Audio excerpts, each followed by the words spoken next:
Oh my goodness, I'm Max Garcia, this is MWG Tech, and today we are visiting my 3-year experience with this MacBook Pro right here. It's a 13-inch, no touch bar MacBook Pro, and oh boy, with the iMac Pro costing around $6,000, upwards of 10 grand even if you upgrade it with those specs. That's out of a lot of people's price range. So most people who want a MacBook, it's still expensive, but not as expensive as $6,000. They're turning towards the MacBook Air, which costs around $1,100, and eventually just $200 more at the 13-inch MacBook Pro right here. The question is, with me having this computer, this laptop, for around 3 years now at this point, I got it in early 2017, do I think it is worth it? And the easy answer is yes, I think it's worth it because ever since Apple switched up the design, going from the scissor key to the butterfly keyboard, going from the 2015 to the brand new redesigned 2016, they also removed a lot of ports. And then back in 2016, people loved their Ethernet ports and their regular USB ports, and they just slapped on USB-C in 2016, and everyone was like, whoa, why is Apple doing this when we all know USB-C is like 3 to 5 years down the line? And now here in 2019, USB-C is the king. Even the iPhone 12 is rumored to get USB-C, so we'll see if Apple makes their end of the bargain on that. USB-C, I absolutely love it. My MacBook only has 2 USB ports on the left-hand side, and on the right-hand side, there's a headphone jack. It's kind of weird to see a headphone jack from Apple manufactured product right now because the iPad Pro doesn't have it, and that's a Pro device. The iPhone Pro doesn't have a headphone jack, so why does the MacBook Pro have a headphone jack? I don't know. Apple's naming is out of my mind. But back in 2016, with this whole redesign of the MacBook, there has been a ton of problems rising up from the ashes. And I've experienced big problems to my own MacBook Pro. For example, I had to get the whole screen replaced. And good thing Apple replaced it for free because there was a screen repair program. It would have cost me $500, but literally I couldn't turn my MacBook Pro screen past a certain angle for a good 2 months. I was looking at all my content on my MacBook Pro at a 70-degree angle, and I was like, ugh. But now I could turn it all the way to 130 degrees, and it works perfectly now. But back with that 2016 design, there was some problem with the display backlight that it just didn't cooperate 2 years later. And also, a lot of people complained, and even me, because it's annoying sometimes, and that's the butterfly keyboard. The first generation, Apple should have just kept it with the scissor keyboard because that was pretty good, to be honest. And now we've turned to this butterfly keyboard, which is so small, so slim, which is kind of Apple's whole goal, is to make it super small and elegant and just unique.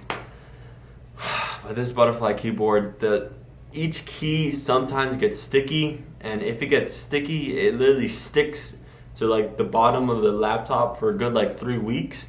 And then all of a sudden, 3 weeks later, you're like, oh, now I can finally use this key.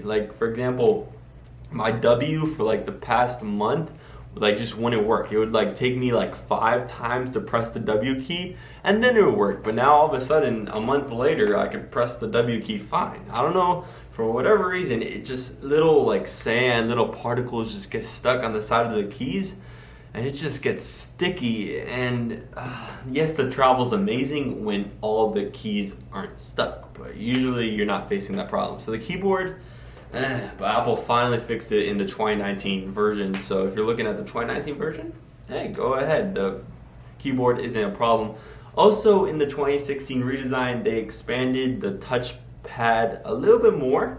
So it's just a little bit bigger, easier to click around, and I guess just more convenient, I guess.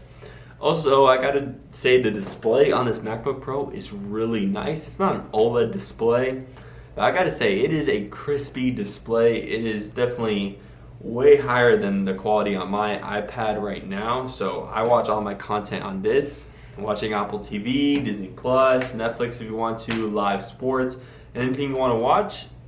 especially with that display and then the speakers. The speaker on this thing, They are high quality. They're kind of like double the quality than on your iPhone, like the iPhone 11 Pro. These have like 2 times the better speakers. It's almost competing with like the Google Home Minis and the Amazon Alexas, Alexa Dots of the world, because those speakers are that good. I have to talk about USB-C. I absolutely love USB-C. Overall, I really do like this MacBook Pro, especially with the yearly software updates that Apple does. I appreciate that.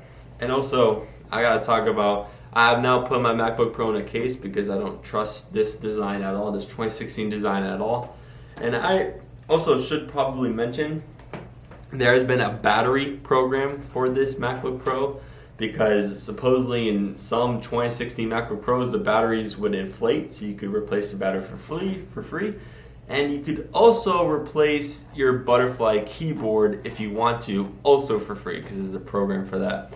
So technically you could just kind of switch out all the parts, because this is interchangeable with Apple's 3 free programs, and you're gonna kind of have a brand new MacBook Pro. Kind of. The battery life is no longer all day. If I'm editing a video, this thing only lasts like 2 hours. But if I'm not editing a video, I'm just surfing the web, watching YouTube, just casual stuff, using Google Docs, then this lasts like 10 to 15 hours. But if I'm editing a video, like a 1080p video with some 4K footage thrown in there, it handles it fine, it renders it perfectly, but like the battery life just suffers, it drains like this. But the good thing about having this battery is that it charges super fast with like a huge 120 watt charger on its USB-C. Oh, I love USB so much. I wish everything was USB-C in my life, which is about to be. But that's it for my review on the MacBook Pro. The software, I love it. The brand new Apple TV, Apple Podcasts, and the Apple Music app. I love that separation in macOS Catalina. Overall, it's a good experience. It's in the Apple ecosystem. I mean, it has AirDrop. You could use the MacBook Pro to unlock your Apple Watch if you want to, or is it the other way around? You can use your Apple Watch to unlock the MacBook. Either way, I don't have it because you have to have an Apple Watch passcode, and I don't want to keep on putting a passcode on my Apple Watch. Either way, that's a mini rant there. The Apple ecosystem is great, and for like the next like 5 years, this thing's gonna get software updates. So is it time to jump on board the 2016 MacBook Pro train? I wouldn't say so, but the 2019s are looking pretty nice, especially since it's stayed the same price, but it's updated the processor, updated the keyboard, and hey, that touch bar, it's appealing. I didn't get it because it was an extra $200 back in the day, but I would probably get the touch bar now. And the Touch ID is interesting. Thank you for watching. Make sure you bless them. Peace out. 3, 2, 1.